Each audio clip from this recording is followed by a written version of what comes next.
ne sommes pas décideurs de notre destin. Je réitère, nous ne sommes pas décideurs de notre destin. Nous avons un créateur. Lui seul décide de ce qu'il adviendra de chacun de nous, demain ou après-demain. Quand vous sortez de chez vous, vous n'êtes jamais sûr de revenir, hein? De retourner à la case de départ, de retourner à la maison. Pour moult raisons. Peut-être parce que quelque chose en chemin s'est produit. Peut-être vous avez atterri à l'hôpital ou alors vous êtes passé. Parce qu'il y en a qui vivent comme si, ou bien qui fonctionnent comme si, bon voilà, ce sont eux qui décident. Donc quand ils arrêtent leur programme, c'est comme ça que ça devrait être. Sachons prévoir, sachons anticiper, sachons pousser la réflexion parfois loin. Pourquoi est-ce que je le dis? Je vous raconte l'histoire de cette dame-ci qui à la fin s'est retrouvée à l'hôpital avec son mouna. Donc, elle couchait de son côté le mouna aussi du sien. Voici ce qui s'est passé. Elle se lève le matin. 3 mounas, elle en a. 2 sont déjà un peu grands. Donc, elle les a apprêtés pour l'école. Ils sont partis. Le dernier n'a que 2 ans. Et il est encore à la maison. Donc, elle fait ses travaux. Hein, et elle apprête la nourriture. Elle pose au feu. Dit, bon, voilà. Il me manque, bon, elle courait aller prendre quelques trucs à la boutique d'à côté. Donc, à quelques pâtés de maison. Ayant laissé la nourriture au feu. Donc, se disant que non, avant que je... L'enfant dormait encore, l'enfant de 2 ans dormait encore. Donc, bon, avant que je ne revienne, je cours juste à côté là, il ne sera pas encore réveillé. La nourriture aussi ne sera pas encore prête. Donc, c'est juste à côté. Vous voyez, le genre de cuisine, c'est derrière la maison. C'est le feu de bois. Et derrière la maison. Donc, du coup, elle est partie. Donc, elle croyait qu'elle reviendrait rapidement. C'est la raison pour laquelle j'ai dit à l'entame, nous ne sommes pas décideurs de notre destin. Oui, sachons pousser souvent la réflexion loin. Sachons anticiper, sachons prévoir les choses.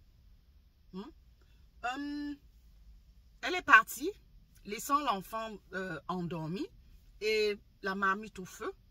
D'accord? Heureusement que la voisine était chez elle. Parce que le feu a pris. Ça a pris du volume. Et oui, la cuisine a commencé à brûler. Pour quelle raison, on ne sait pas. La cuisine a commencé à brûler. L'enfant était seul à la maison. Seul à la maison. Hein? La dame qui est sortie de chez elle, croyant qu'elle reviendrait juste quelques minutes après, a été renversée par une voiture quand elle traversait la route. Donc, elle se dépêchait parce que, ayant laissé la nourriture au feu et ayant laissé l'enfant endormi. C'est comme ça que, dans la précipitation, et mis à part même ça, hein, on ne sait pas. Je ne sais pas. Donc, quand vous sortez là, vous ne savez pas ce qui peut vous arriver. Et oui. Voilà, donc c'est ainsi qu'elle a été ramassée par une voiture. Elle atterrit à l'hôpital pendant que chez elle, c'est en train de brûler. La cuisine brûle. La voisine de chez elle voit les flammes. Elle dit, mais quand ma voisine cuisine, les flammes ne sont pas... Donc, la fumée, c'est pas aussi... Hein, c'est pas aussi intense. Qu'est-ce qui se passe? À partir de chez elle, elle commence à appeler voisine ou voisine. Hein? Elle appelle voisine, personne ne répond. Elle fait le tour, elle va devant, elle toque, personne. toque personne, écrit personne. C'est ainsi. Donc, heureusement, elle n'avait pas fermé la porte à clé. Elle est entrée. Qu'est-ce qu'elle voit? La cuisine avait déjà brûlé, complètement brûlé, et prenait déjà le côté de la chambre où était couché l'enfant. Donc, quand elle arrive, donc quand elle s'en est aperçue, elle a appelé les voisins, crié au secours. Donc, c'est comme ça qu'ils sont arrivés. L'enfant, il y avait déjà trop de fumée dans sa chambre. Donc, il toussait déjà énormément. On a pu le secourir. Mais il a atterri à l'hôpital parce qu'il avait déjà trop pris. Trop de fumée dans ses poumons. Trop de fumée. Il atterrit dans l'hôpital, le même hôpital du coin où est couchée sa maman. Dans le même hôpital, couché auprès de sa maman. Vous voyez, Dieu merci, rien n'est arrivé à cet enfant. Et à la maman aussi, elle n'a juste eu que quelques blessures. Donc, petites blessures comme ça. Dieu merci. Et c'est un signe comme ça pour lui dire, plus jamais ne recommence ça. Tu ne peux pas poser la marmite au feu. L'enfant est en train de dormir. Tu te lèves, te dis que non, je vais juste ici à côté. Ce n'est pas comme si tu allais juste jeter les ordures près de la maison. Non. Tu as traversé la route. Hein? C'est à quelques pâtés de maison. Ordures là, c'est que c'est dans ton enceinte. Mais tu traverses la route à quelques mètres. Hein? Avec véhicule et tout ça. On sait tout ce qui peut arriver.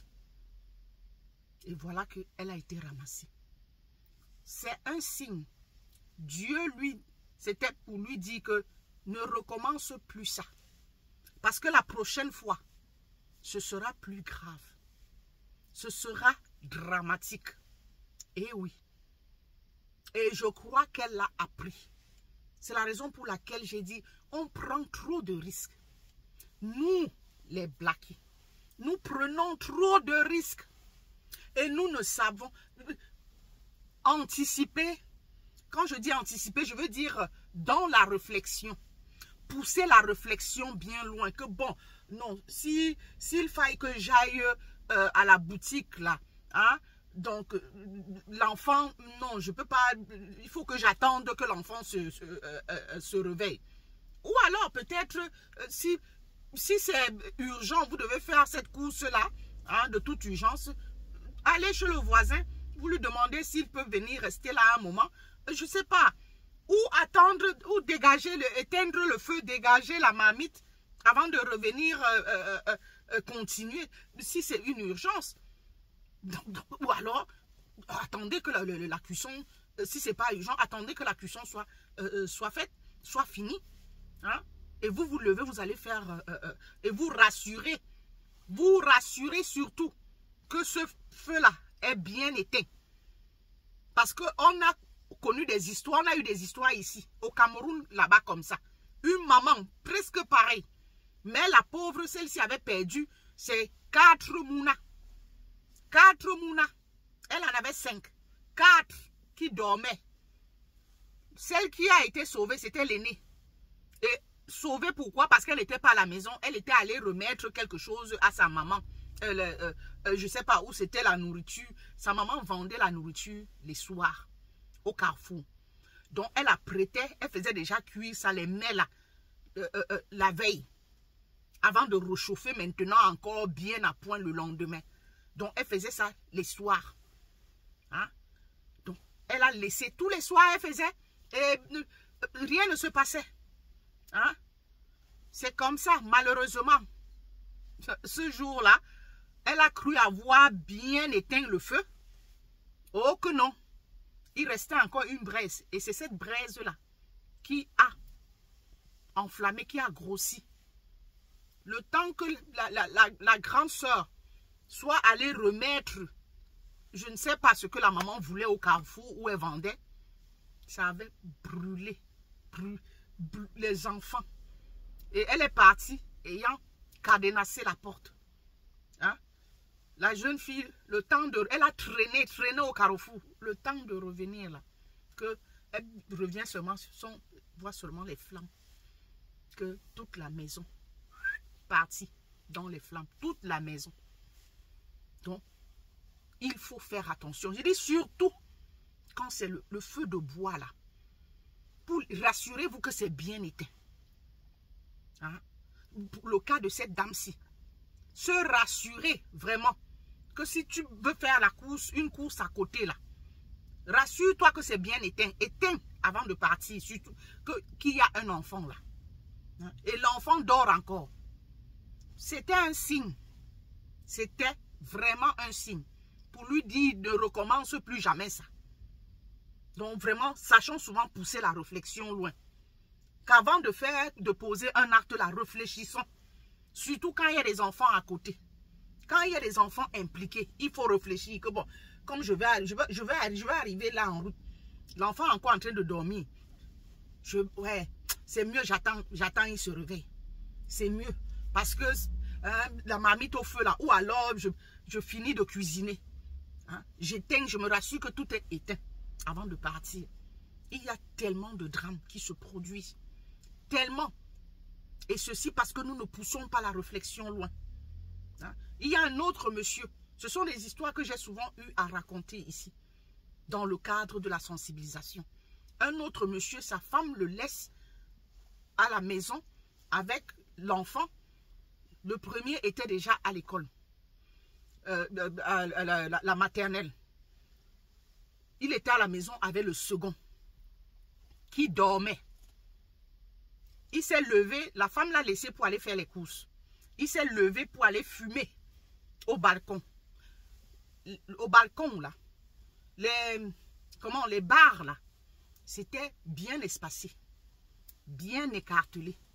Donc, la femme, quand elle était à la maison, chaque fois qu'elle était à la maison avec l'enfant, elle se rassurait. C'était un enfant de 2 ans. Elle se rassurait toujours que la porte du balcon soit fermée. Ça, c'est ici en Occident. Ou rabattu. Donc, l'enfant, à telle enseigne que l'enfant ne puisse pas sortir. Mais le monsieur, il est sorti, le mari est sorti fumer. Il a oublié, il est revenu, il a oublié de refermer la porte. L'enfant dormait. Pareil que bon, son frère est allé à l'école, à la maternelle. Il faut qu'il aille le chercher. Est-ce qu'il doit réveiller l'enfant? Il dit non, il ne veut pas, il veut pas réveiller l'enfant. Comme c'est à côté, il court le chercher. Vous voyez? Donc ça revient à ce que j'ai dit à l'entendre là. Nous ne sommes pas décideurs de notre destin ou du destin de qui que ce soit. On a un Dieu là. C'est lui seul qui décide. Quand vous sortez là, vous ne savez pas ce qui peut vous arriver. Donc il faut savoir anticiper. Parfois pousser la réflexion un peu loin. Il est allé chercher celui-là très rapidement. Il se dit que non, bon, ok, très rapidement je reviens. C'est sûr que à mon retour, il ne sera même pas encore réveillé. Mais sauf que l'enfant s'est réveillé. L'enfant s'est réveillé pendant qu'il était parti. L'enfant tourne la tête à gauche, ne voit personne. Avec le sommeil dans les yeux, il marche, ne voit personne. Donc il va, le papa, il ne voit personne, il n'y a personne. Donc il fonce vers la porte qui est ouverte. Et la porte ouverte là, c'était cette porte du balcon. Donc il fonce seulement à travers les barres là. Et imaginez la suite. Il vivait au 4e. Et oui, les amis, sachons pousser la réflexion loin. Cette dame a eu beaucoup de chance. Voilà.